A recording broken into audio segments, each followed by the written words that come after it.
public order bill.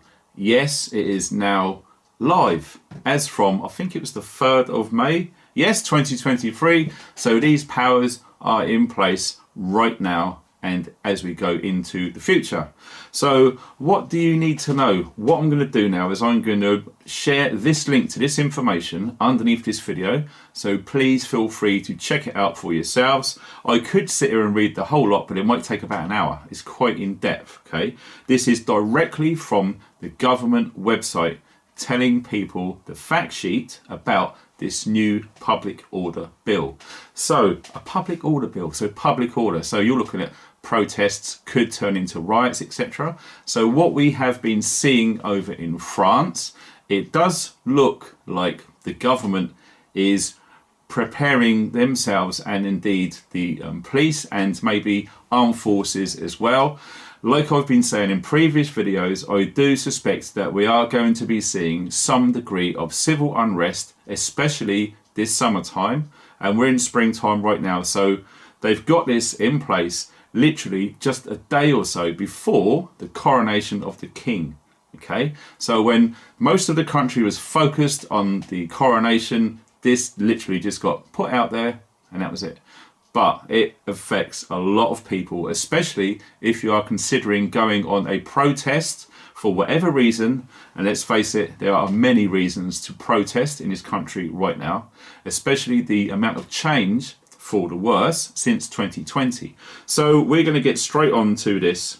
Okay, the definition of serious disruption in the public order bill, locking on. So what I deem from locking on would be some of these protests where people are literally physically attaching themselves to something else, infrastructure or whatever it is. Okay, so when you think of the Stop Oil protesters, okay, they're literally gluing themselves, chaining themselves.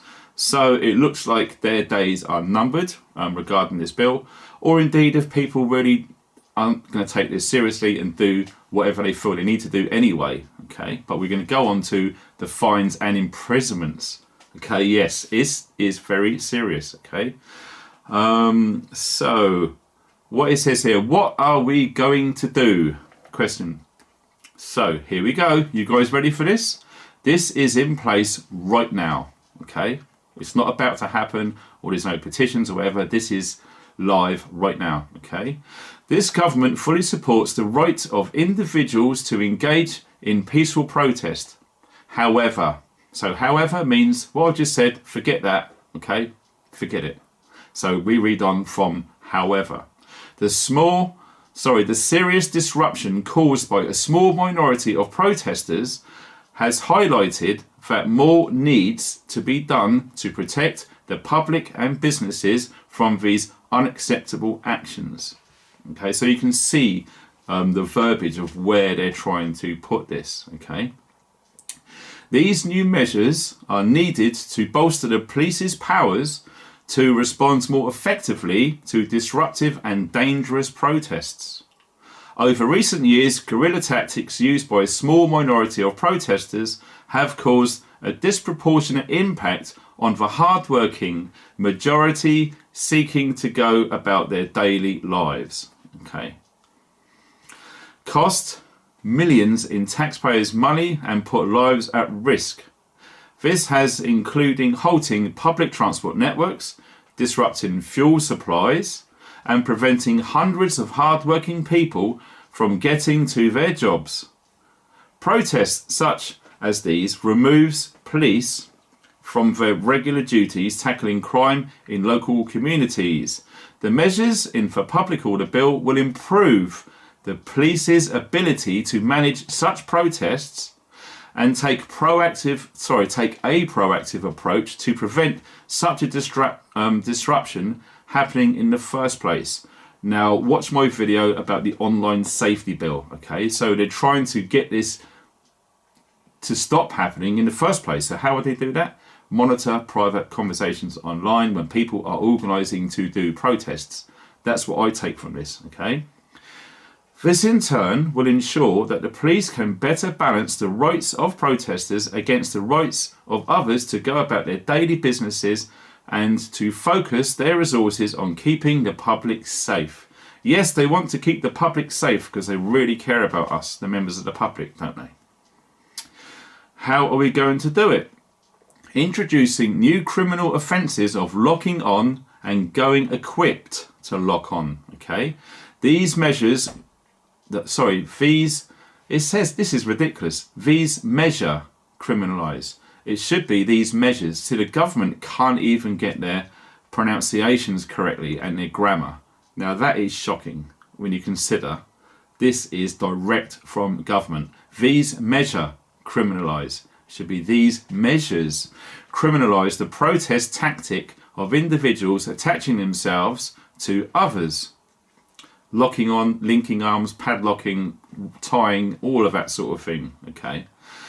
Incredible, really, when you think about it. The locking on offence will carry a maximum penalty of 6 months imprisonment and unlimited fine, or both. Unlimited fine. So that is going to be based, I presume, on the judge's breakdown of the particular occurrence, and they're going to deem that fine accordingly, I presume. Okay. The maximum penalty for the offence of going equipped to lock on will be an unlimited fine. Introducing the new offence of obstructing major transport works. This measure will cover certain behaviour which obstructs or interferes with the construction or maintenance of major transport projects such as HS2. This offence will attract a maximum penalty of 6 months imprisonment and a limited fine, or both. Introducing the new offence of interference with key national infrastructure. This offence covers any behaviour which prevents or significantly delays an operation of key infrastructure, including airports, railways, printing presses, and downstream oil and gas infrastructure. No talk about electricity grids. It's interesting that they point out printing presses, considering the amount of people who are coming round to the realisation that the mainstream media's main powers is the newspaper. Okay, so they do feel that there will be attacks on the printing presses in mainstream media physical newspapers. I've never seen that before as regards a key infrastructure asset. We read on. This offence will attract a maximum penalty of 12 months imprisonment and a limited fine, or both. Introducing new offences of causing serious disruption by tunnelling. Who knows what tunnelling is? They don't actually define it. Okay.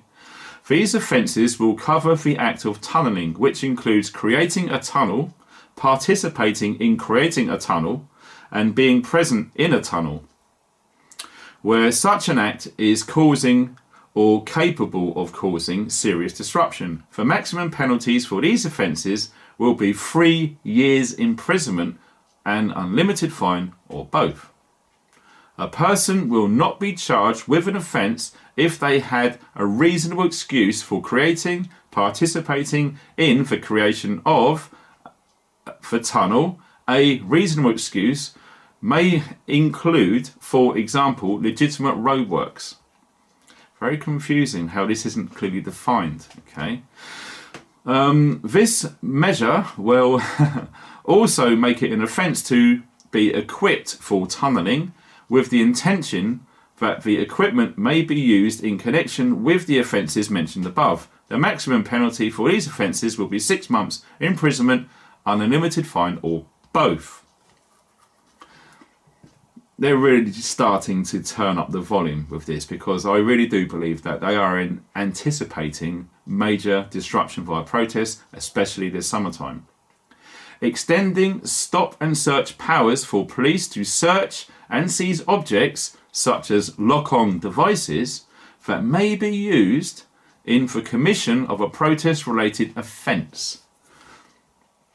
The measure will enable the police to proactively tackle highly disruptive protesters intent on committing an offence by searching for and seizing items which are made, adapted, or intended to be used in connection with protest-related offences, including those listed above. The bill provides both a suspicion-led power, amending Section 1 of the Police and Criminal Evidence Act 1984. 1984. Intriguing.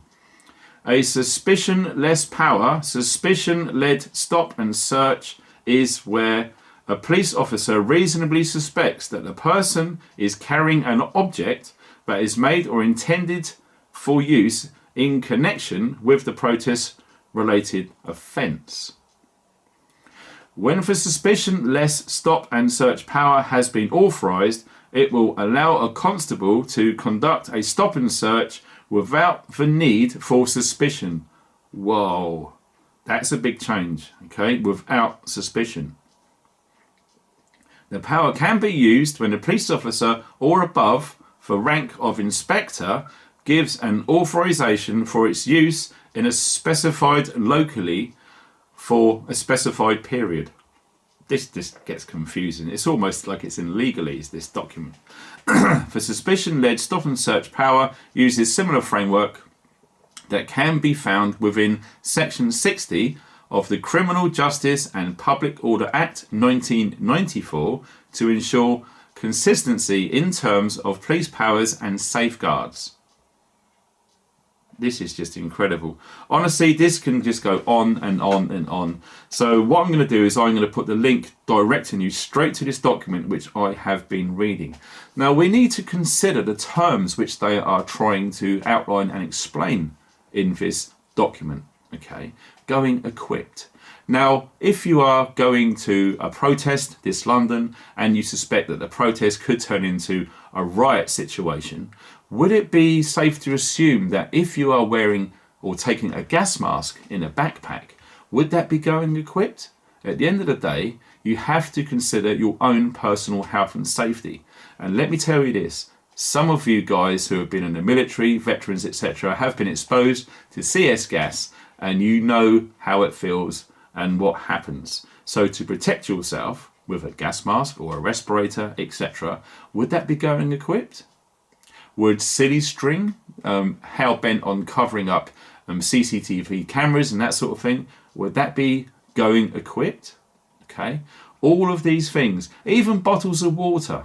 Now that was used very effectively in the Hong Kong riots when all of these smoke canisters were deployed against protesters and indeed CS gas. They literally undone this bottle of water, poured it over there and they put it out immediately. Would that be going equipped? Carrying water. So yes, the king did have an opportunity to at least put this act back, okay, but he didn't. He signed it away, making him a very unpopular king. But without going too political about the royal family, etc., nonetheless, this is in place right now.